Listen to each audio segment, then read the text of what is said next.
We have a presentation this morning with Rick Hill, Recovering the Good Mind, Haudenosaunee Peacemaking. Rick is a citizen of the Beaver Clan of the Tuscarora Nation of the Haudenosaunee of Grand River. He holds a master's degree in American Studies from University at Buffalo. He served as a senior project coordinator for the Indigenous Knowledge Center at the Six Nations Polytechnic in Oswego, Ontario. And he's currently working on a group of historians on a book on the history and legacy of the Mohawk Institute, the oldest Indian residential school in Canada. Rick is just a phenomenal community person.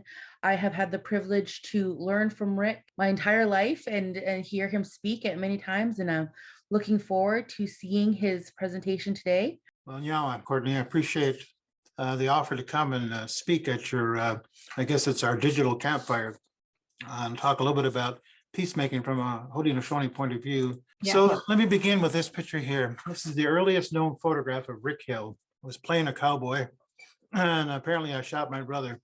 When I was a kid, the peacemaker was this pistol from the Wild West. And men resolved their differences between themselves by who could shoot the fastest. It created this heroic notion that violence will overcome evil. I also grew up during the Vietnam War era. This photograph that happened when I was 18 years old affected my life. South Vietnamese officer executing this North Vietnamese insurgent, as they call them. Justice was very swift. I became an anti-war protester because I didn't believe that this is the way humans should be acting. And that was difficult because my father was a veteran, a combat veteran. My grandfather is a combat veteran. Many of my relatives went off to war. And I started thinking about this. How do we reconcile who we are? What should we do if we don't believe in war? In Vietnam, the Buddhists protested by setting themselves on fire as a protest against what was going on in war. And I thought, well, that takes a heck of a commitment. I said, I'm not ready to do that, but what else can I do to show that I believe that we're all meant to be pacifists rather than to use violence? And like I say, I was a child of the 60s and 70s. So back then, the hippies were very popular. It's the counterculture. And their slogan, make love, not war. Well, I kind of like that idea too. So let's see what we can do. But there was a resonance between what they were saying about peace and what I began to learn as a young man about our concept of peace among the Haudenosaunee, the people of the Longhouse, the Senecas, Cayugas, Onondagas, Oneidas, Mohawks, and the Tuscaroras were joined together in this concept of peace. We'll take a look at that. We're also going to take a look at how did it all work. But there was also, I was very taken by some of the things our previous speaker said, and trying to balance that off. I think about unconditional love. How do we bridge the gap now between the people of the canoe and the people of the ship?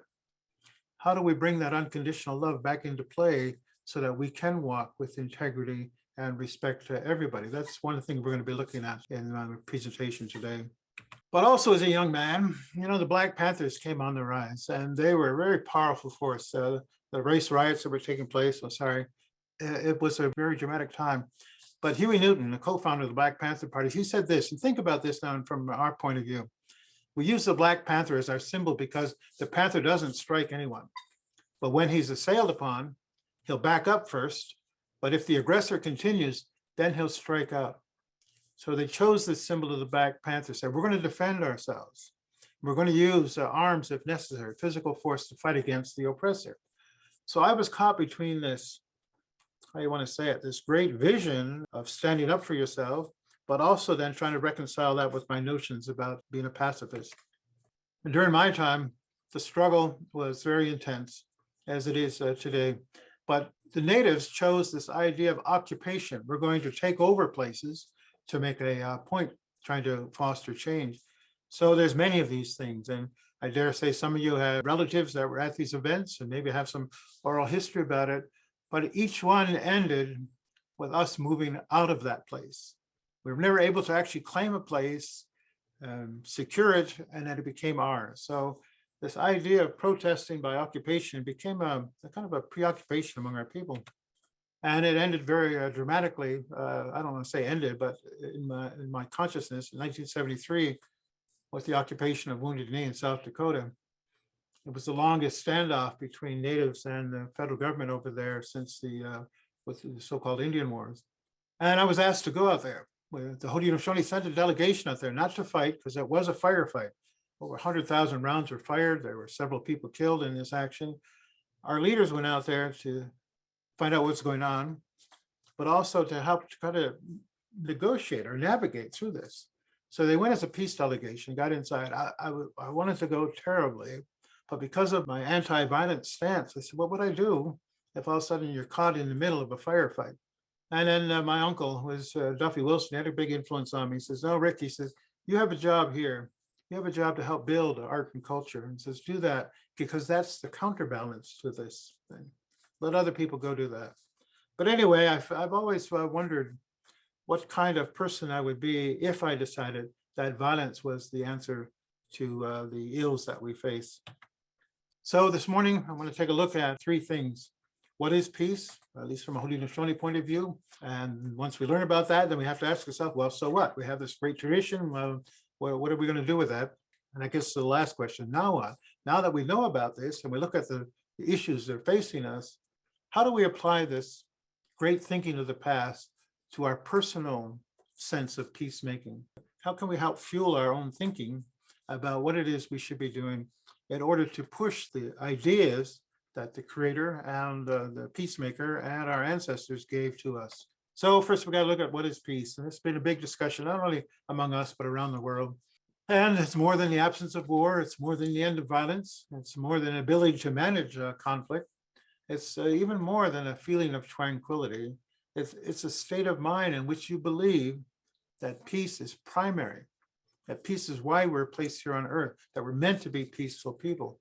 But, I was challenged one time by somebody said, Rick, how can we be peaceful people when we're surrounded by people who show up with guns and billy clubs, tear gas, and water cannons? How do we stand there and take that?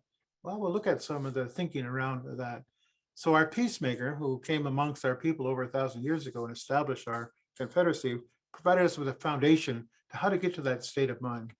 And this is the painting I did to try to, reflect in my understanding what was taking place. So we had the peacemaker on the left and his assistant, Hiawatha. And they brought this great law of peace to our people. The great law, though, it's not like law as you think about it. If you go to a university or take a law course, this isn't like rules and regulations and bylaws. This is about how to change your thinking so that we come together and use the strength of our minds to bind our hearts and our spirits together, as Liz spoke at, to make us strong, to face the challenges that life brings to us. To us, that eagle, just like the Black Panther to the Black movement in the 60s, the eagle is our protector, but we have to have a personal relationship with him. So this is why we wear those feathers all the time. Now it's important to wear those feathers because it connects us to those powers that bring peace. The intention of the eagle is to make sure peace continues. The intention of the wampums that they're holding is to make sure that peace continues. So let's take a look at that. So for the great law, there's these three values. They say there's these three kind of characteristics of it that are important. And think about this, how beautiful it is, but also how difficult it is to do it today. First of all, they say you have to have a good mind. We'll spend a little bit of time talking about that because it's quoted a lot in our communities, but it's not clearly defined. What does it mean to have a good mind? Well, it's actually many of those things that Liz just spoke about. It's how you're thinking about your relationships, about how you put out this unconditional love and how you keep finding a way to use your mind, to use your reason to resolve the difficulties. You don't resort to violence. You don't resort to coercion, or you're not beating people into submission. You're connecting from your mind, which is how do you want to say it? Is your mind is kind of like the voice of your spirit. You're connecting people together through that. So you have to have that first. That started a long time ago, but it continues today. Second is then when you bring these good minds together, there's a certain kind of vibrational energy. That's the only way I can describe it. That happens. When good minds are linked together in common thought, in unity, they become strong. You don't need police. You don't need judges. You don't need jails. You don't need codified rules. But your minds have linked together to say, yes, this is the state that we want our relationships to be in. This is the kind of way that we're going to take care of each other. If you do those two things, apply the good mind to your relationships and build this strength, mental, physical, you're going to have then this state of skana, this ongoing peacefulness. Now, these are the old values. This is the ideal values. I'm sure most of us in our colonized lives have not experienced this very often. And we could think, okay, that happened a long time ago, but look at what happened since the ships arrived and our whole world was turned upside down. How can we enjoy a peaceful frame of mind when our society is so tortured? I'm going to quote a lot from three people. Oren Lyons, this is one of his quotes. He's a chief. We worked together at the University of Buffalo, along with John Mohawk, who was a Seneca historian, and then Audrey Shenandoah, an Onondaga clan mother. These were some of my mentors. These are people who thought about this most. So I feel like I have to acknowledge and use their words to help you understand how I came to understand this. But our leaders are instructed to make every decision on behalf of the seventh generation to come, to have compassion and love for generations yet to be born. There's no qualifier about race or clan or nationality or the language that you speak. It's about everybody. We have to be always thinking about everybody as if everybody is members of one family. And so we have to take a look at that, how colonization has divided us into tribal groups, and we have animosity because of the fur trade and the fight over that. And we often think about us and the ship, but our instructions are treat everyone as if they're members of your family. And you have to think about that. Think about what kind of world they're going to be born into. Anyway, this is what our leaders are supposed to do. This is a wampum belt that was originally made when the Confederacy was formed. We see these five figures holding hands, linking the arms. That represents those good minds coming together.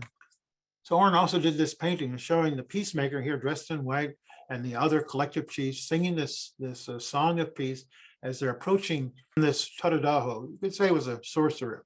His mind was so twisted, you could see the snakes in his hair. He was causing much of the consternation back then. And that killing, the blood flowed because our young men kind of went crazy with bloodlust. It was unsafe to go anywhere.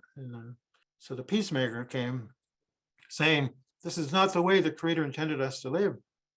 He wants us to be at peace. He wants us to have this good mind, to be in this state. But he had to transform the behaviors because they became customary to kill people, to knock somebody on the head. It was unsafe for women even to go down to the creek to get a bucket of water. And this is before the colonists arrived. So by gathering the strength of their minds, but convincing people that peace is more powerful than war, that reason is better than violence, the peacemaker had to confront this Tadadaho and to change his mind. And to me, there's the ultimate lesson of the great law. It's about our connecting. So they didn't execute Tadadaho, even though he was responsible for the death of a lot of people. They didn't send him off to jail or purgatory. They transformed his thinking and then made him a leader of peace. And this transformation of his thinking is very important. They restored his humanity. They had to comb the snakes out of his hair and they straightened up his body. The men, and there was a woman at the time, they put their hands near his body. They rubbed down his body to straighten out his. What they're saying is that his body was so twisted, in other words, his physicality, that his mind was so twisted, and therefore his spirit was so twisted. They had to unravel all of that. So when we start thinking about our people who are in trouble, our people whose minds aren't quite set, here's the tradition right here of how you go about transforming it. It takes spiritual energy. And I think that's what Liz spoke about. It's that the spirit of the earth that was imbued in humanity. That's the gift that would be given to do this kind of work. And then they stood him up and they made him a chief. They've given him responsibilities. They placed these deer antlers on his head, the symbols of his authority. So they took somebody who was the ultimate threat to peace and made him a man of peace. So think about that when we start thinking about what's called perpetrators in our community. You can't just castigate them. You can't just send them away. If we really want to fulfill our mission of peace, we have to find a way to help them.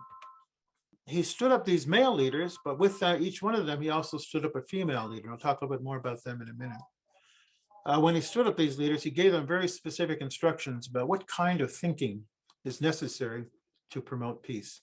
And you have to be a mentor to the people, but you also have to have thick skin. All of us who are out there in the world, you know that sometimes our worst enemies are our own people, sometimes in your own family. People are always sending this kind of negative energy to you. They're always trying to upset what you're doing. They're always complaining about you, spreading rumors about you. Well, that's when you know you're actually trying to do good, when people are talking about you. Your heart has to be filled with peace and goodwill. You can't carry the animosity forward. You have to look at the welfare, not only of the people of the clan, but the whole league, the whole confederacy. You could say that the nation. And your thoughts have to be tempered with tenderness. This is the kind of things that Liz was talking about. This is what you're doing. You care about people so much. You eliminate self-interest. You're calm. You listen to your nieces and nephews, the young people, because you're trying to move forward. So you have to listen to young people. And often you're faced with thinking of the future generations. What are we doing today that's going to affect the ability of the future generations to live a peaceful way of life?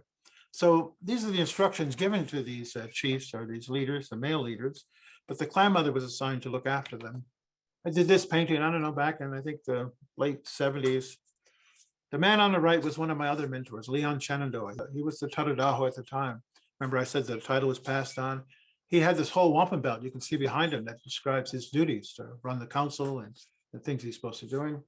But I also then put this picture of the old Tadadaho, because one thing they told me, I don't know if this is true, but it was good. It was a good teaching, that the dark forces of life are always whispering in your ear to try to stop you from doing good. Don't go to the ceremony. Don't go into that sweat lodge. Don't go to the dance. Don't treat people well. There's always this negative force trying to pull us away from that. I painted Leon here trying to be staunch, trying to remain true to the teachings, knowing that there's a little bit of Tadadaho in each one of us. So I tell our leaders, there's 3 considerations you have to give in making decisions. Think about this in our own lives. First, will your decision maintain this great peace? Or is it going to cause some harm to people? You have to think about that. And remember, I said all people, not just your own family, your own clan, your own nation, your own people, but everybody. Will your decision harm the mother of the earth? We were born from this earth. We have a special relationship responsibility to it. So we have to make sure. So if you're making a business decision, is that decision going to impact negatively on the earth? Is it going to destroy the forest? Is it going to pollute the water? Is it going to make it hard for people to plant? All of those kind of things. And will your decision protect the rights of those yet to be born? We use the term rights, but it's really like, is it going to protect the ability of the future nations to live well in this land? Anyway, you're supposed to think about all these 3 things when you're making decisions. That's why things slow down in our council.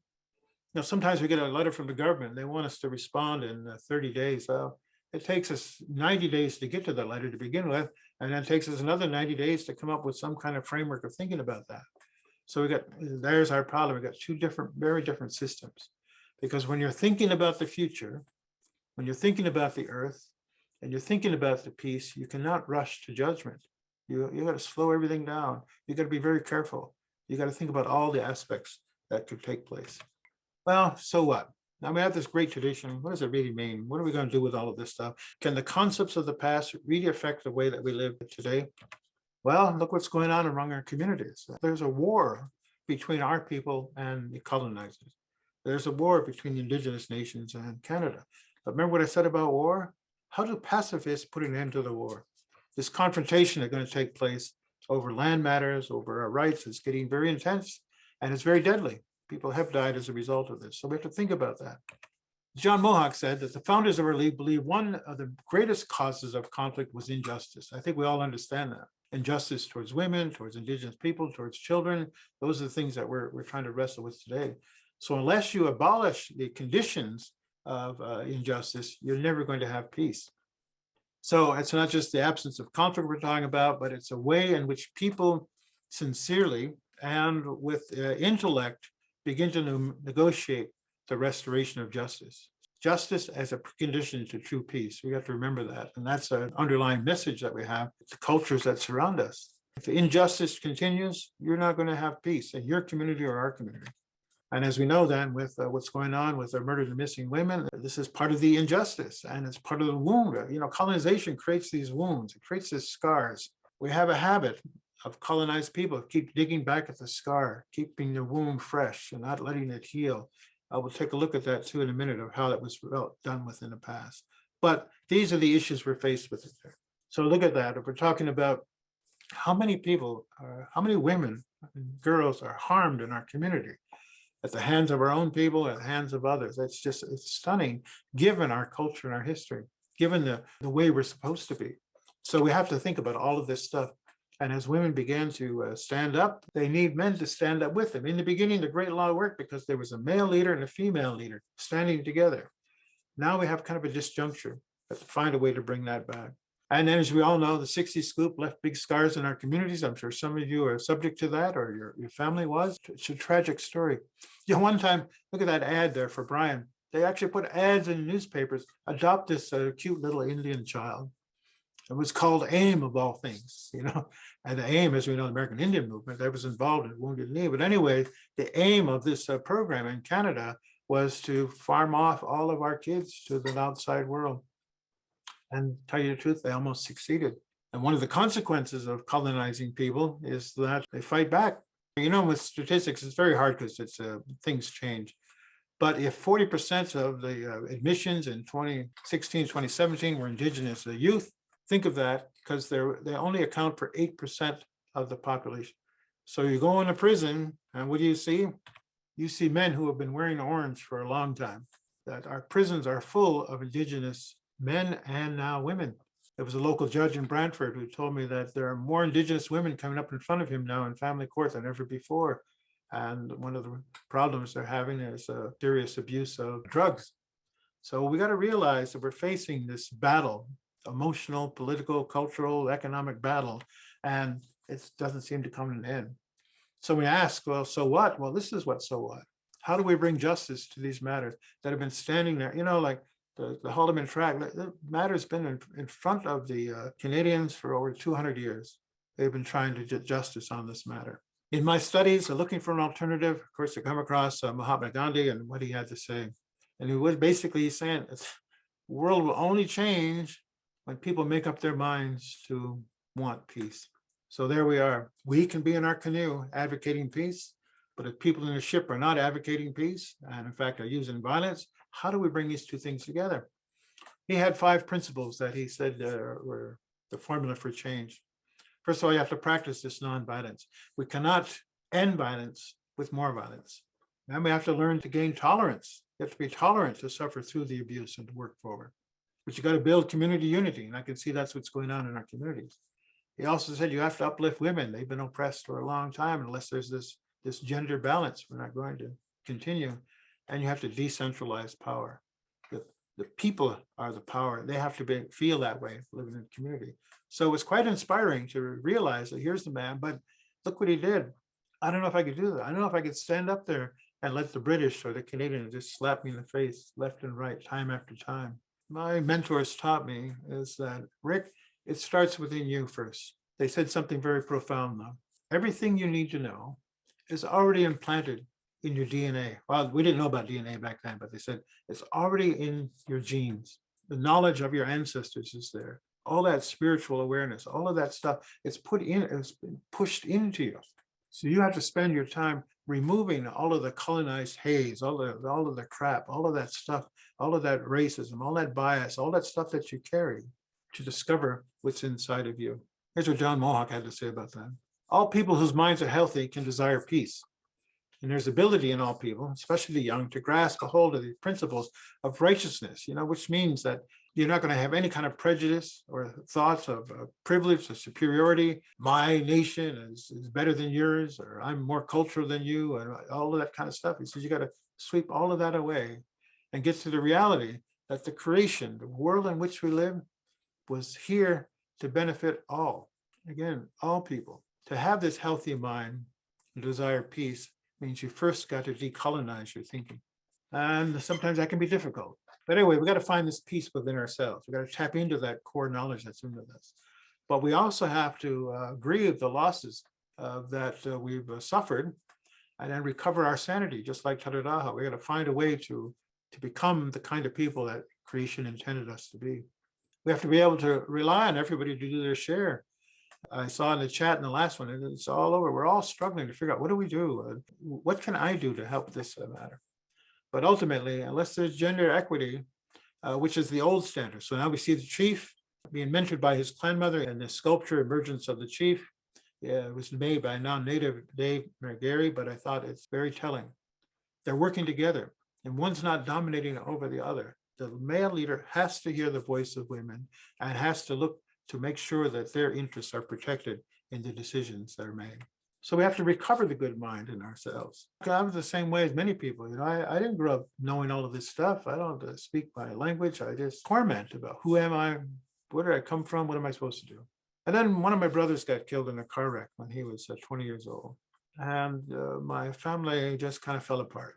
And I fell apart as well. And I needed something. How do I recover from that loss?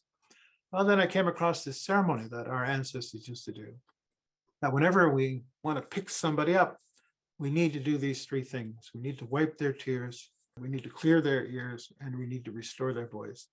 So I heard what Liz says about tears, and I thought it was very interesting. It's true, tears help to as a form of medicine, but what this talks about is when you get trapped in the tears and they're constantly crying. You can't look past that. You can't see the future because you're caught in the wound of trauma. So here's what my ancestors did. With a short string of wampum, they would step up and they would speak to somebody whose mind has been fallen to the ground, as we say. They have to unburden their mind. So the first thing we would do, we would take the softest deer skin that we can. If you've ever seen a naturally tanned deer hide, it's softer than Kleenex. And we would wipe that tear from you in the hope that even for just one day, you can see how beautiful the sky is. You'll see that sun restored. You'll get a sense of hope. You're not meant to cry forever. And sooner or later, we have to wipe those tears to give you your mind a sense that for one day, things could be better. Then with the second string of wampum, they'd tell this message that we would take the softest feather we could find, softest down feather. And we'll use that. Think of it this way. Trauma and death is like a cloud of dust that falls over your body. That's what's making your tears. So we're really removing the source of trauma. It falls into your ears, it clogs up your ears, and you can't hear very well. We take the soft feather and clean out your ears so that you can hear the beautiful sounds of nature. You can hear the birds singing. You can hear the laughter of children, and you can hear the love and kindness in our words. Because Liz was right, you're supposed to have this, but what happens when you get traumatized or colonized, your hearing shuts off. You don't hear that. In fact, you get angry when people try to comfort you. You get angry when people say that they love you because you're feeling that you're not worthy. So we have to help uplift your spirit with this feather. And then we have to refresh your voice because that dust of trauma and death gets settled into your voice. And I'm sure a lot of you face that, right? You don't know what to say. Your words are caught. You don't feel like eating. Your body is suffering. So we take the clearest, coolest water from the earth. Some people believe that's the lifeblood of the mother, the earth. And we wash that dust down in your throat so that you recover your voice. You can speak from the heart, and you can nourish yourself again. So those three simple things there, wiping the tears, clearing the ears, and clearing your throat, are the method by which we all can help to recover from the trauma of colonization. I mentioned the role of the clan mother. What the peacemaker brought to us was women were being threatened by our men, our warriors back then, about 1,000 years ago. So he tried to turn it around. He brought this message to people, and one of the first people that he went to was this woman here called Haudenosaunee. Her name kind of means a wide face, like a cat. At the time, she was enabling the men to fight, to keep the fight going. She would feed them, mend their moccasins and encourage them to go fight each other. Well, after reasoning with her and talking with her, the peacemaker finally transformed her thinking that her job as a woman is to nurture peace. And her job as a woman is to stop the men from fighting one another. So she set up her house right on the war trail.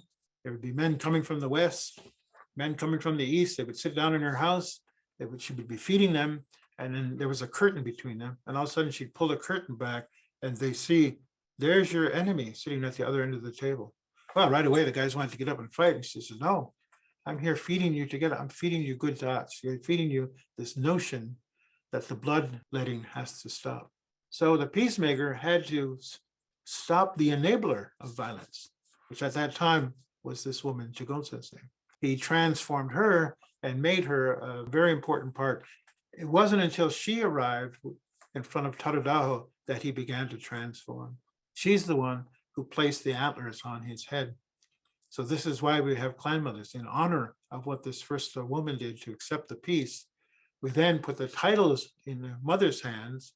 They pass them on and bestow them to the male leaders. So what the peacemaker really said, if you want peace, you have to transform the way in which the men act. In order to transform the way in which the men act, you have to transform the way in which the women engage with them, because the women raise the young men, and the woman has to have good uncles in order to raise a healthy young man. So he told those warriors, instead of taking that arrow and killing another human, he says, we're going to bundle those arrows together in strength. Remember that unity of the good minds coming together?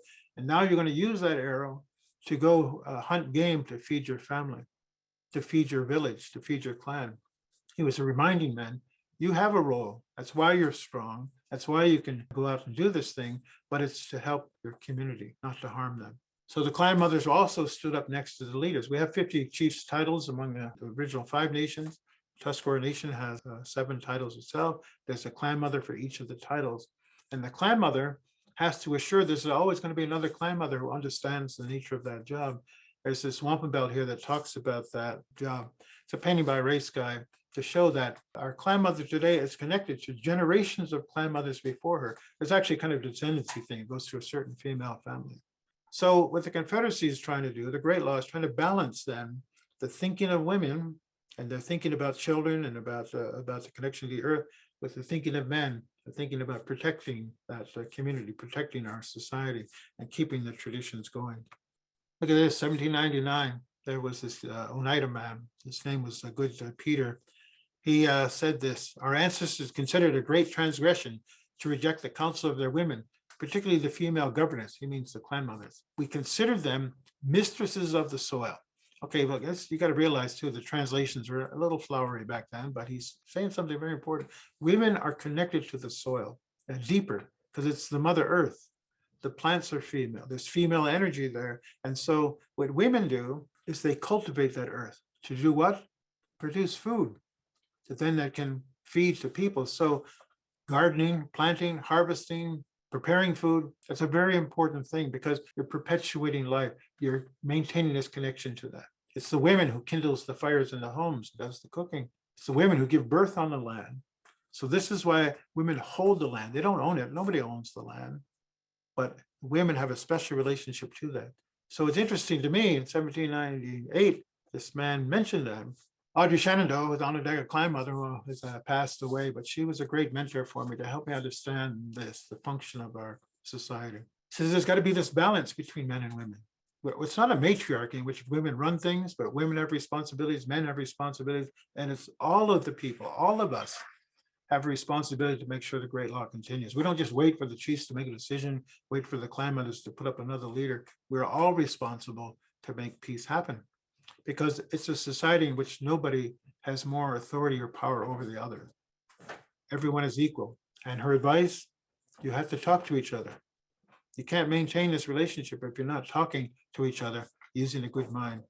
So now what? What do we do with all of this stuff? We've learned about this tradition in the past. We've seen some of the circumstances today that needs that. What are we going to do about it? Well, as I was studying again more about peace, you couldn't help but run across Martin Luther King. He was a very powerful speaker back then. Look what he said. Our nation was born in genocide when it embraced the doctrine that the original American, the Indian, was an inferior race. We don't maintain much relationships between Black Canadians and Indigenous people, or African Indigenous people and our people. But Martin Luther King also put out a kind of this 5-point plan. Said, nonviolence is a way of life for courageous people. It takes more courage not to raise your fist. But because we're colonized and because of what's happened to us, our first reaction usually is to commit violence. Or if there's a protest, what's the first thing that happens? Pretty soon, we start hollering at each other, and the F word becomes the most common word spoken in Indigenous communities. And he says, we got to win friendship and understanding of our enemies. And I heard that, and I want that. I said, man, but that's really difficult. Defeat injustice, just like John Mohawk was talking about. But you defeat the injustice, not the people. And he said this, voluntary suffering can educate and transform. That was his strategy. Let them beat us. Let them commit violence. Let them spill our blood, because that'll teach them or their children why this shouldn't happen. That's a tough one, right? How much abuse do you take? If it has the power to educate, one thing, but usually it just has the power to perpetuate the abuse. And again, he said, choose love instead of hate. We can't have peace if we hate white people. We can't have peace if we hate other. Hate is the exact opposite to peace. And like somebody in your family whose mind's twisted out of control, what do? We have to find that way by our tradition to re-embrace them, find a way to help straighten their mind. If we could do it to Tadadaho, we certainly be able to do it to the Prime Minister of Canada. Anyway, 39 years ago, our elected leader, Wellington Stotts, suffered the loss of one of his boys who was killed. And I guess they were out. His son was out, maybe a little bit too much alcohol. His car had trouble. He pulled over, went up to this house to try to get some help in Flamborough, and he got shot and killed. The grieving that took place at the time is no different than what happened 4 years ago. So when another one of our young men was killed by a non-native in Lanbrook, well, it wasn't convicted in the death that took place there. It causes this, remember this injustice thing? Keeps perpetuating itself. So these two guys die very different times, but the same thing goes on. Terry Montour said, until we have true justice for our sons and daughters, there's never going to be reconciliation with the settler nation. Barb, who invited me to participate in here, said this verdict left our people feeling almost ill. Where do we get this justice? Can we get this justice within the system? How can we build peace within the court system to ensure that safe space that Liz talked about? Well, we have a tradition of dealing with murder, and I'll go over that very quickly, although it's very complex. And it's called, she will cover it over. And what that means is that in order to resolve the loss that murder creates, the women of the clans have to agree to the resolution. So murder causes us to lose sight of that good mind. Remember those tears that fall, that darkness, we feel lost. We don't know how to proceed. And this tradition says the chiefs will gather the clans together, the women together by the council fire, and using wampum, they'll try to get everybody's mind calmed down to think about this. But the perpetrator has to admit what they did and then has to wipe up the blood that they spilled. I think at this time it was kind of metaphorical. You're wiping up the blood, but actually you got to clean up the harm that you've done. The perpetrator's clan provides wampum as an atonement for the death. Back then, a woman's life was worth twice the amount of wampum because you're not only killing her, but you're killing the chances of her having children. But people could accept wampum. Wampum was so precious and so important, had such high spiritual value that it was the atonement. We can't replace that person that was killed, but we're giving you this as the price of the loss that you suffered. If the clan mother deceased accepts that wampum, then she covers over the grave, and they turn from it, and they never mention it again. That's what they mean. The only way you can get past murder is with this atonement, and then you have to put it to rest. Then the chiefs would instruct the young men, don't retaliate, don't strike back, it's over. So covering the grave was a very important part of our tradition. But remember what I said, particularly Indigenous studies, oh, we like digging up that grave, we like scratching the wounds, we like reminding ourselves of the historic trauma. It keeps perpetuating the trauma. How do we put it to rest? Well, I believe got to go back to the basics. The three things that we were given, a good mind and the strength that comes from putting the good minds together, that will lead to this state of peace. But we can't just do it by ourselves. We need to do this between us and the other Indigenous people. The Anishinaabe and the Haudenosaunee, we need to mend the wounds of our history and the trauma from the fur trade. We need to do that with the colonizer. That's the challenge. John Mohawk gave us a prescription about how to do this. I want to go through this very quickly, but it gives you an idea how you use the Great Law to navigate that. First, he said, okay, we got to stop the fight. We got to call a truce to this thing. This is the first step forward. We have to acknowledge each other's humanity and the losses and sacrifice that each has suffered. If you don't acknowledge each other's humanity, if you keep putting people down or have racist views towards them, you're not going to arrive at a state of balance. We got to clean off all that stuff, just like wiping that blood or wiping the tears. We have to do that because people feel this pressure in their chest as a result of the injustice. John said you can only have the power to make peace with an enemy, provided you acknowledge their humanity and that you believe they're rational beings, and you have to call upon that. That's what the peacemaker said. The power of reason is in our mind. We got to link that together. We want all of our children to live, so we got to come to that understanding. This is what it's about. Remember that forward thinking. So we have to have the capacity to help speak to and with other people. When you begin to think of the enemy or the opposition is not human, you've destroyed your power to communicate with the very people that you have to communicate with in order to bring about peace. So to me, that's a good lesson. Trying to figure that out. How do we go about doing that? our common humanity will resolve it. So the second step, he says, we're going to put our minds together to create peace. We have to address those conditions. Just like when you look at all of the major commissions that have taken place, that they've been very clear about, here's the root problem that causes this. So we got to agree to that. We got to then start looking at what kind of outcomes can we have that will benefit everyone. And then we got to work towards reaching those outcomes. John reminded us that righteousness then means that all of us agree that there's some things that are right, correct, and positive. There's certain things that we have to declare, yes, this is true for all of us. And reason is how we're going to deal with those hard matters without resorting to violence or innuendo or threats or calling each other names. We're not going to settle everything, but we're going to move things forward as much as we can. You have to remove the irritants that are causing problems, that are causing the violence to continue. When we reach this agreement to replace reason over violence, and our conversation about peace can begin to grow. And the hope then is that we've done enough thinking and talking together and building this relationship that maybe we'll get a chance for peace to end. But remember, this never ends. No treaty put everything to an end. If it's a treaties were just momentary pauses in which we reflect on that. Warren reminds us that we have to think about those future generations. And we say that the faces of the coming generations are looking up from the earth.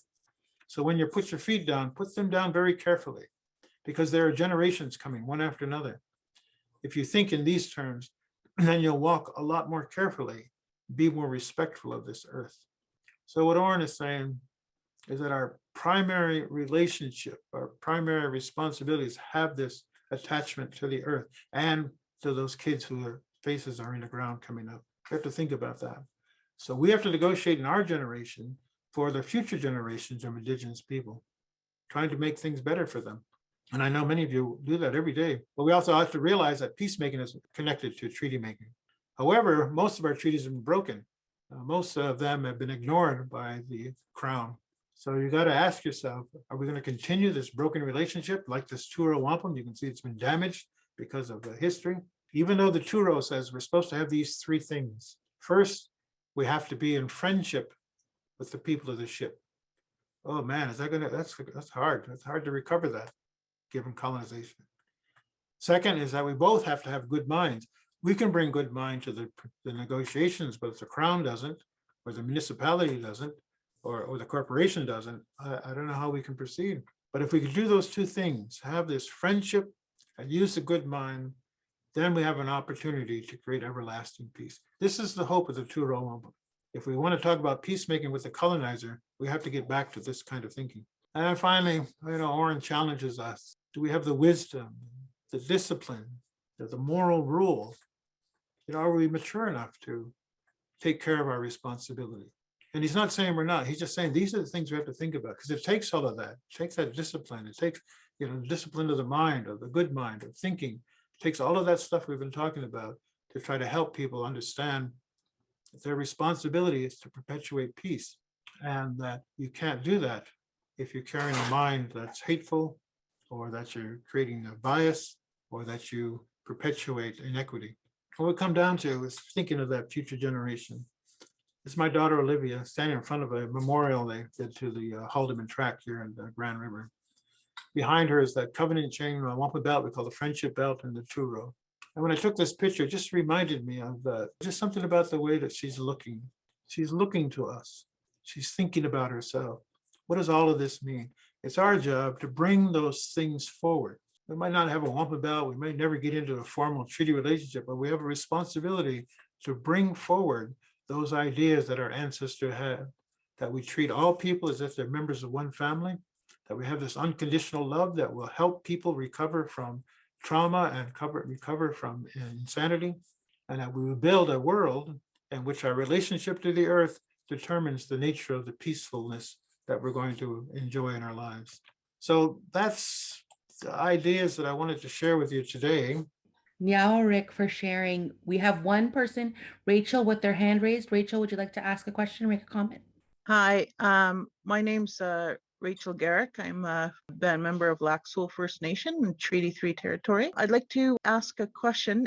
This was a question I had for the previous facilitator. There are the old teachings around how careful we should be with our thoughts and words, and a lot of these teachings are in our languages. I think from colonization and continued oppression that many have lost the teachings around thinking. Because I remember talking to the older elders, the old ones, and they were very, they would always say, you have to be careful about what you say, or you can't think of that way. We see many of our people plagued with negative thinking, which equals negative outcomes for individuals and communities. What is your opinion on how we can begin to relearn how to think? Yeah, well, that's a great question. I tell you the truth, I've been trying to do that for the last 50 years. How do I improve my ability to think, the quality of my thinking? So I think if we take a look at these object lessons that these stories tell us from the great law and from our teachings, quiet contemplation is a very important process you have to go through. Take an idea and you got to work at it. But engaging with other knowledgeable people, not that they're going to tell you the answer, but they're going to help. Remember what I said about that inner knowledge? They're going to help you reveal what you will know, what your intuition really tells you. Colonization has a habit of making it very difficult sometimes to tap into that intuition, but I think that's very important. So I believe what you're saying is true, though, is quality of our thoughts, the kindness of our words, and the peacefulness of our actions is what's going to determine this. When my wife and I were having children, they told us, Rick, you have to be very careful about what you think, what you say, what you watch, because you're going to forecast to that newborn baby certain conditions. So if you're watching violence on the TV while the baby's in the mother's belly, you're there playing a video game in which you're blasting everybody, you're sending a message to that child about a preferred way of being. So instead, if you calm down in this quietness and they only hear beautiful words, beautiful thoughts, beautiful music, the mother is dancing, you're going to create a different kind of mentality in that child. And I think that's what you're kind of talking about. How to recover that? What I like to tell the young people, the first thing to do is to stop swearing. Try that for a week. Try not to use the F word. Try not to call somebody down because of that. Because see, that colonizer's language, that negativity attached to that goes right to your core. It's really negativity about yourself. There's no way to swear in Mohawk or Tuscarora or Cayuga language. I mean, we could say somebody might kind of looks like a horse's rear end, but it's not the same thing. I mean, this viciousness that comes out with that kind of language. And start talking to each other in a healthy way. But eventually, you also have to decolonize your thinking. You got to, and sometimes that could be a challenge. You got to look in the mirror and say, okay, what am I still doing that I know I shouldn't be doing? What are the kind of things that it's hard for me to get rid of? My mentors have always said, although we didn't use the word decolonization back then, was that you got to unclutter your thinking, realize what's really important, not to be so distracted by work and by this and by that, that you forget your primary responsibility here. And I've been involved in the recovery of human remains through our community, so several thousand back. I know what it's like then to go and actually get these remains and take care of them, put them back in the ground. Some of our people are afraid to touch the body because they're told that you're not supposed to touch the dead. But some of our cultural premises have come out of that colonized fear. And I had to say, as long as I have this loving regard, this loving touch for these bones of people, some of them 1,000 years old, as long as I wrap them up tenderly, as long as we speak to them these kind, beautiful words, they're not going to hurt us. They're going to be happy with what we do. So that's what I think is important. Because you're right. We have to change that internal script, which was written by the colonizer, back to the indigenous script, which says what I believe Liz says. We're really good people. We're meant to be good. The stuff we have is really good. We got to get back to that original story and to use that.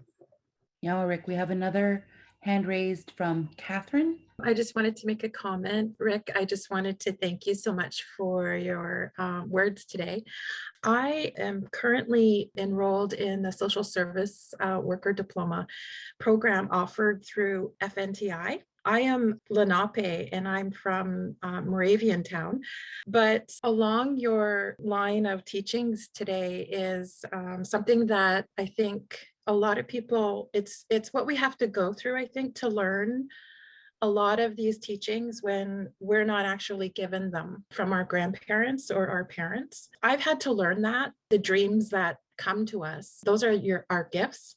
And when we don't listen to that internal script that you're talking about, our spirit, it's also our intuition, and it's also how you feel internally. I know for myself, when I was not balanced and I wasn't listening to my internal script, I was not happy. And for that, I had to rediscover that and come back to my community and figure out why that was happening, why I wasn't happy. These are all things that I think we internally know, and we're always searching for our elders to say, yes, yes, that's right, that's correct.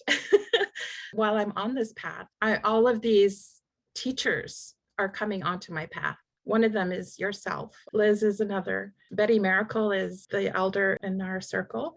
Absolutely wonderful. It's enlightening once we start this path of healing in our communities. So miigwech for that. Yeah, so I do some work for FNTI as well, and I think you're right. In order for us to be healers, we got to heal ourselves. We have to actually believe in the things so much that we employ them in our daily lives. When we demonstrate their functionality by actually doing it, says we can't be advocates to everybody else. This is what you should do over there, but I'm still going to live this way over here. So I believe that's true with our teachers. Our teachers have to be walking evidence that their culture works and is good. And you can't do that when you're drinking beer on the weekend and then trying to tell the kids not to drink on a Monday. So it's the same with all things. Although I also realize, because we've been colonized, sometimes even our most trusted elders, they wrestle with the same questions. They wrestle with some addictions. And so we have to work through all of that. But if we apply that Tadadaho principle, everybody is capable of redemption to the power of the good mind. If we really apply that, if we really understand that, I think it will help not only in the social work, but our day-to-day interaction with people. Barbara and I did some work, Courtney also, in looking at the community justice at Grand River, and it's a difficult challenge because there's so many of our people caught in this crunch between the law of the ship and the law of the canoe. And sometimes our own community turns to the ship to impose that on our own people. So we got to build this sense of trust that what our ancestors knew was good. We got to understand why it works. And that's the kind of things I try to talk about today. Rick, we have some questions from participants that don't have the internet capacity to turn their video on. But we have a question from Jen, who was thankful that you brought examples of men and boys into the conversation to truly understand how colonial violence has impacted all genders and identities. Not all of our people have done this, but that we have this conversation happening around reconciliation as well. There's these impacts of colonization. We're having to learn how to trust each other. And what she wants to know, what are your thoughts on ways of dealing with the high rates of sexual violence within our communities? And how might we address it, or how do we stop it? How do we deal with perpetrators? And is reconciliation the best case in these situations? Yeah, boy, that's a big thing to unpack. But I think if we say that the minds, particularly of our young men, have spun out of control because of colonization and the whole legacy of the inherited trauma, was it necessary to bring them back and unravel all of that mess, to tap into what that internal goodness will have? And I have 8 daughters altogether, and I worried every day about what's going to happen to them. What kind of spouse are they going to have? What kind of life are they going to have? What kind of violence are they going to have to face? And I notice all you can do is try to keep strong with this idea that the power of our positive thinking, the power of our positive medicine might be able to give them a protective shield as they go through life. But if you're entering into a room full of colonized, violent men or women, it's almost impossible. So can we heal our whole community to make it safe even for our own kids in our own homes? I don't know. Are we so hopelessly colonized, so addicted to using power for whatever reason? Bob Antone and Diane Hill and I think Mike Myers, they produced a book called The Power Within People. And they talk about mechanisms of how to deal with what they call ethnostress, how to remove these things. A lot of it goes back to what Liz said. How do we recover our sense of those good things Well, first you have to remove all of this kind of stuff. So let's just say that decolonization of both the people in the ship and the people in the canoe. The colonizer has to decolonize. And I think that's what we're talking about here, that reconciliation will only happen when the ship desires justice so much that they focus all their energy on that. Then we might have peace. But as long as they perpetuate injustice, there's no sense thinking that they can continue. So that's my dilemma. How do we apply our good mind and unconditional love to the abuser, to the murderer, to the educator, to the jailer, all the way down? How do we apply that to them, not let them abuse us more? So when they talk about the strength of that peacemaking has, the power that there is. One time, Leon Shenandoah, the one man I did the painting of, he says, there's more power in peace than there is in war. But when you look at every day, there's so much war going on. There's so many men, women, and children being killed all around the world. You're thinking like, no, that seductive power of control, that's hard to overcome. So I'm kind of in the same line. I'm not quite sure, but it's certainly worth a try. Let's apply these principles, starting with ourselves, our relationship to people around us, recovering a healthy relationship to our relatives, and maybe that will start this wave moving forward. But if we keep focusing on the crown, the church, to provide us with justice, they're not prepared to do that. You know, just like we want the Pope to apologize, but in reality, I'd rather have the Pope give us a list of the known sexual abusers within the church and to cough them up rather than protect them, because they're going to apologize, because here's what they believe. I can make an apology to God and my sins are washed away. And we're saying what your people did to our people is not gone away, because we remember that thing about the perpetrator has to admit and atone for what they did. So we're missing that. So reconciliation can't proceed unless, to me, there's that reconciling the balance sheet. Those crimes against our people have to be adjudicated. But how do we adjudicate that with this good mind? Or is it just driven by revenge? See, there's our dilemma, right? Stay tuned, I guess, is my only advice. We have some more comments in the chat. Lindia Jones, oh my goodness, Lindia, so nice to see you and hear from you. And Lindia makes this connection between that negative thinking and that negative perceptions of us being held also in reports and studies that keep us thinking and negative thoughts. And that our reports and our studies and the research that we do needs to have these positive outlooks as well, which I wanted to share that. Wanda, would you like to ask a question or make a statement or reflection? Yeah, hi, good morning. My name is Wanda Jameson. I'm from Six Nations, but I was born and raised in this city. I just want to say that I really appreciate listening to the teachings this morning. It's really sort of helped me, you know, in this quest, as you said, to find peace, because it's not easy.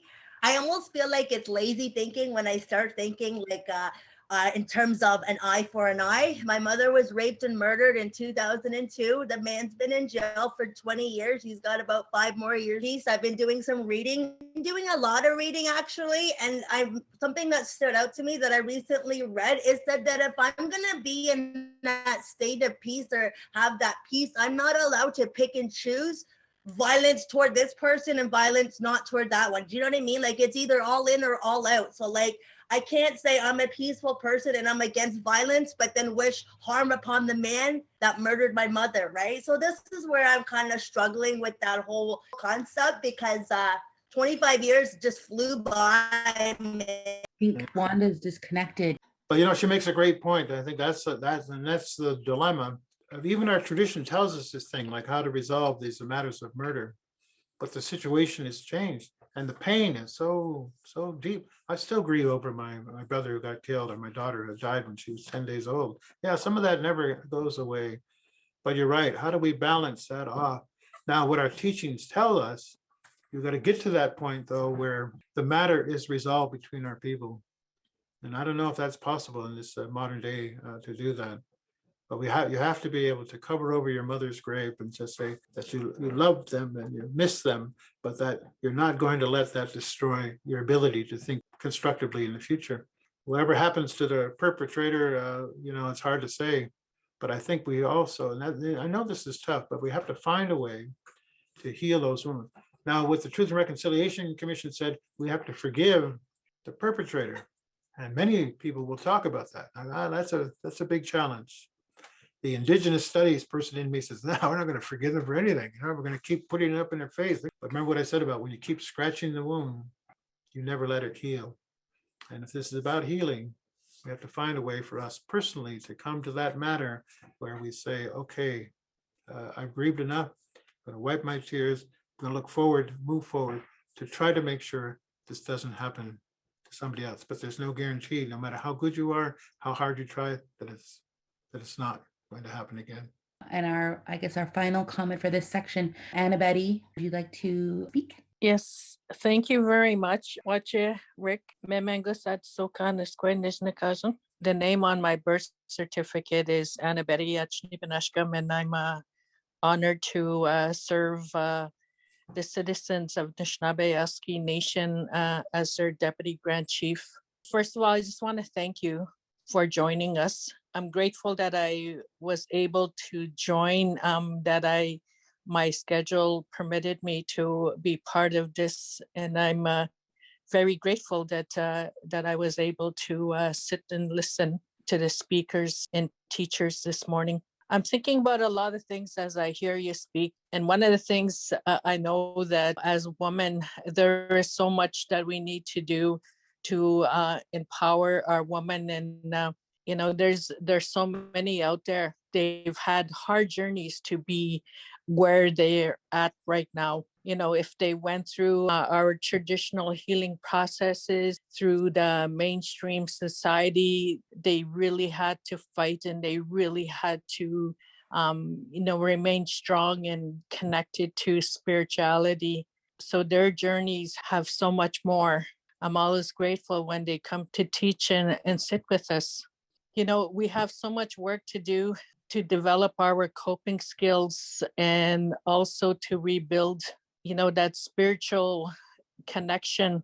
That's what made us strong, was that connection to spirituality and to the land and our language. And the foreign government, they have done such a good job to destroy that.